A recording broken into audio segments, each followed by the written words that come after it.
Hi friends, welcome back to my channel Women's Creative World. இன்னைக்கு நம்ம சேனல்ல India book of ரெக்கார்ட்ஸ்க்கு எப்படி apply பண்ண போகிறதுன்றதை பற்றின ஒரு வீடியோ தான் பார்க்க போகிறோம்.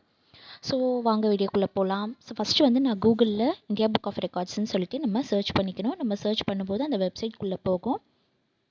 ஸோ அந்த வெப்சைட்குள்ளே போனீங்கனாலே உங்களுக்கு பார்த்தீங்கன்னா உங்களுக்கு அதில் நிறைய ரெக்கார்ட்ஸோட டீட்டெயில்ஸ் எல்லாமே உங்களுக்கு போட்டிருப்பாங்க. உங்களுக்கு நீங்கள் எதாவது ஸ்பெசிஃபிக்காக இந்த ரெக்கார்ட் பற்றி நான் தெரிஞ்சுக்கணும், ஏன்னா நான் இதை தான் இந்த டாப்பிக்கில் தான் நான் பண்ண போகிறேன் அப்படின்னு நீங்கள் எதாவது ஐடியா வச்சுருந்தீங்கன்னா நீங்கள் அந்த மாதிரி சர்ச் பட்டனில் நீங்கள் எதாவது சர்ச் பண்ணி நீங்கள் தேடி பார்க்கலாம். இப்போ நான் காமிக்கிறது தமிழ் புக்ஸ் நேம்ஸ் காமிக்கிறேன், ஏன்னா என்னோடய குழந்தை வந்து அதை தான் வந்து பண்ணியிருக்காங்க. ஸோ அந்த ரெக்கார்ட் நான் உங்களுக்கு காமிக்கலான்றதுக்காக ஜஸ்ட்டு சும்மா சர்ச் பண்ணி நான் காமிக்கிறேன்.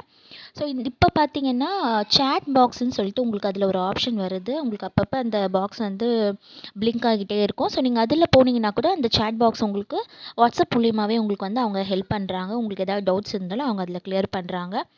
ஸோ இப்போ இதில் பார்த்தீங்கன்னா நிறைய கேட்டகரிஸ் அந்த மாதிரிலாம் அந்த அவங்களோட வெப்சைட்டில் கொடுத்துருப்பாங்க. ஸோ நீங்கள் அதில் என்ன சர்ச் பண்ணணும்னு நீங்கள் ஆசைப்பட்றீங்க, எந்த மாதிரி ரெக்கார்டுக்கு நீங்கள் அப்ளை பண்ணணும்னு ஆசைப்பட்றீங்களோ அதை வந்து நீங்கள் அதில் சர்ச் பண்ணி பார்க்கலாம். அதில் வந்து நிறைய கேட்டகரிஸ் வந்து இருக்கும். நீங்கள் வந்து இதில் யங் அச்சீவர்ஸ் அப்படி, ஏன்னா நீங்கள் நிறைய பேர் வந்து குழந்தைங்களுக்காக தான் பண்ணணும்னு நினைப்பீங்க.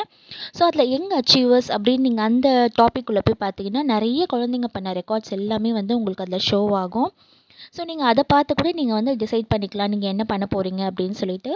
ஸோ நெக்ஸ்ட் இந்த பக்கம் பார்த்தீங்கன்னா செட் அ ரெக்கார்ட் அப்படின்னு சொல்லிட்டு இருக்கும். ஸோ அதில் தான் உங்களுக்கு அப்ளிகேஷன் ஃபார்ம்லாம் வந்து கொடுத்துருப்பாங்க. ஸோ அதுலேயே உங்களுக்கு ரொம்ப டீட்டெயிலாக வந்து ஸ்டெப் பை ஸ்டெப்பாக என்ன பண்ணணும் அப்படின்னு சொல்லிட்டு உங்களுக்கு அதுலேயே ஃபுல் அண்ட் ஃபுல் எல்லாமே மென்ஷன் பண்ணியிருப்பாங்க. ஸோ உங்களுக்கு நான் வந்து எல்லாமே வந்து நான் உங்களுக்கு இந்த வீடியோவில் வந்து நான் சொல்கிறேன். ஃபர்ஸ்ட் வந்து பார்த்திங்கன்னா ஏன்னா அதில் இருக்க அப்ளிகேஷனை வந்து நீங்கள் ஃபில் பண்ணுங்கள். அந்த அப்ளிகேஷன் ஃபில் பண்ணி நீங்கள் அனுப்பிச்சிங்கனாலே உங்களுக்கு வந்து அவங்க வந்து உங்களுக்கு கூடிய சீக்கிரமே உங்களுக்கு வந்து அவங்க ரிப்ளை வந்து அவங்க கொடுப்பாங்க. த்ரூ உங்கள் மெயில் மூலயமாவே உங்களுக்கு வந்து அவங்க மெசேஜ் வந்து உங்களுக்கு பண்ணிடுவாங்க. ஸோ இதில் நீங்கள் அப்ளிகேஷன் ஃபார்ம் வந்து அதுலேயே இருக்கும். நீங்கள் அந்த அந்த இதுவும் கிளிக் பண்ணிங்கனாலே உங்களுக்கு அப்ளிகேஷன் ஃபார்ம் வந்து உங்களுக்கு ஓப்பன் ஆகிடும்.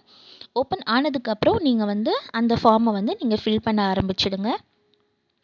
ஃபஸ்ட்டு வந்து நீங்கள் டிசைட் பண்ணிக்கோங்க நீங்கள் என்ன ரெக்கார்ட் பண்ண போகிறீங்க, என்ன கேட்டகரியில் பண்ண போகிறீங்க, அதெல்லாம் வந்து நீங்கள் ரெடி பண்ணி வச்சுக்கோங்க. நீங்கள் அதுக்கு என்ன டைட்டில் தர ஆசைப்பட்றீங்கன்றது எல்லாத்தையுமே நீங்கள் வந்து ஒரு பிளான் பண்ணி வச்சுக்கோங்க. ஸோ இதில் உங்களுக்கு record application form or set a ரெக்கார்ட்னு இருக்குல்ல. இப்போ நான் செட் அ ரெக்கார்டுக்கு தான் போகிறேன். ரெண்டுமே சேம் தான், ஒன்றும் பெரிய வித்தியாசம் இல்லை. செட் அ ரெக்கார்டில் போனீங்கன்னா இப்போ உங்களுக்கு வந்து அந்த அந்த இடத்துல வந்து கேட்குது பாருங்கள், கிளிக் ஆன் திஸ் அப்படின்னு சொல்லி கேட்குது. ஸோ அதை நீங்கள் கிளிக் பண்ணிங்கன்னா உங்களுக்கு வந்து உங்களோட அப்ளிகேஷன் ஃபார்ம் பேஜ் வந்து ஓப்பன் ஆகிடும். ஸோ அந்த பேஜ் ஓப்பன் ஆனதுக்கப்புறமா அதில் நீங்கள் வந்து உங்களோட நேம், ஆக்சுவலாக உங்கள் நேம்னா யார் வந்து ரெக்கார்ட் பண்ண போகிறாங்க, இப்போ உங்கள் குழந்தைக்கு பண்ணுறீங்கன்னா அந்த குழந்தை நேம், உங்களோட மொபைல் நம்பர், அந்த குழந்தையோட டேட் ஆஃப் பர்த்து, மேலா ஃபீமேலா, உங்கள் மெயில் ஐடி, இந்த மாதிரி எல்லா டீட்டெயில்ஸும் கொடுத்து ரெக்கார்ட் என்ன பண்ண போகிறீங்க அதை பற்றின ஒரு சின்ன டிஸ்கிரிப்ஷன் மாதிரி நீங்கள் அந்த இடத்துல தர மாதிரி இருக்கும். ஸோ அதையும் நீங்கள் கொடுத்துருங்க. அதுக்கப்புறமா ஏதாவது டாக்குமெண்ட்ஸ் ஆல்ரெடி நீங்கள் வந்து வீடியோ எடுத்து வச்சுருக்கீங்க, நான் அந்த வீடியோ தான் நான் அனுப்ப போகிறேன் அப்படின்னாலும் நீங்கள் அந்த வீடியோ ஃபோட்டோஸும் நீங்கள் அந்த இடத்துல வந்து ட்ராக் பண்ணி கண்டிஷன்ஸ்லாம் நீங்கள் படித்து பார்த்து அக்ரின்னா எஸ் கொடுத்துக்கோங்க. அவ்வளோதாங்க, ஃபார்ம் ஃபில் பண்ணியாச்சு. இந்த ஃபார்ம் ஃபில் பண்ணி முடித்த உடனே சப்மிட் கொடுத்துருங்க. நெக்ஸ்ட்டு உங்களுக்கு இதுக்கப்புறமா அவங்கக்கிட்டேருந்து உங்களுக்கு வந்து மெயில் வந்து கண்டிப்பாக வரும். உடனே வரும் அப்படின்னு சொல்லிட்டு நீங்கள் எல்லாருமே இது பண்ணாதீங்க. கொஞ்சம் ஒரு 2 டேஸ் கழித்து கூட வரலாம். சில பேருக்கு உடனே கூட கண்டிப்பாக மெயில் பண்ணிடுவாங்க அவங்க. ஸோ நான் எனக்கு வந்த மெயிலெலாம் நான் காமிக்கிறேன்.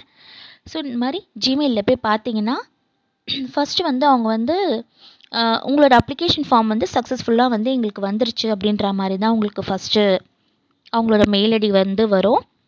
உங்களுக்கான அப்ளிகேஷன் ஐடியும் அவங்க வந்து கொடுத்துருவாங்க.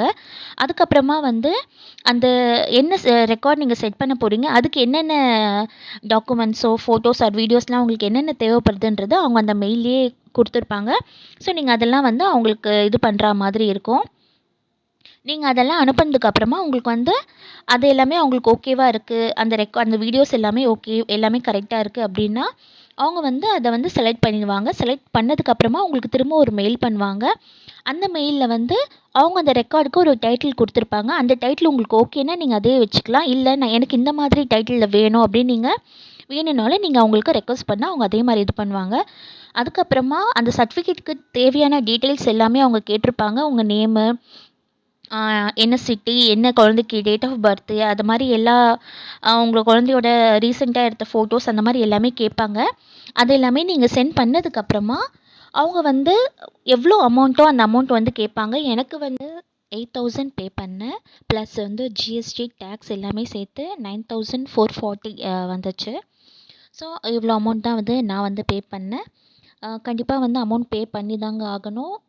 ஏன் பே பண்ணணும்னு கேட்காதீங்க. அமௌண்ட் பே பண்ணால் தான் நமக்கு வந்து சர்டிஃபிகேட் அந்த அச்சீவர்ஸ் பேக் எல்லாமே வந்து நமக்கு சென்ட் பண்ணுவாங்க. அந்த அச்சீவர்ஸ் பேக்கில் என்ன வரும்னு சொல்லிட்டு நான் நெக்ஸ்ட் வீடியோவில் வந்து நான் உங்களுக்கு போடுறேன். ஸோ இது வந்து என்னோடய குழந்தையோட அந்த ரெக்கார்ட் வீடியோ. ஸோ அவள் என்ன சொன்னான்றது சும்மா ஜஸ்ட் உங்களுக்கு நான் ஒரு வீடியோவாக காமிச்சிருக்கேன். பாருங்கள். இந்த சேனல் பிடிச்சிருந்ததுன்னா கண்டிப்பாக என் சேனலுக்கு சப்ஸ்கிரைப் பண்ணிக்கோங்க, லைக் பண்ணிக்கோங்க. Thank you friends. தூக்குதல் 4 இல்லையா 4 மணி கதிக்கு என்ன 40 இணைவு 40 கால் 40 கல்லூரி 40 5 80 5 70 திணை மொழி 80 திணை மலை 180 பல்மொழி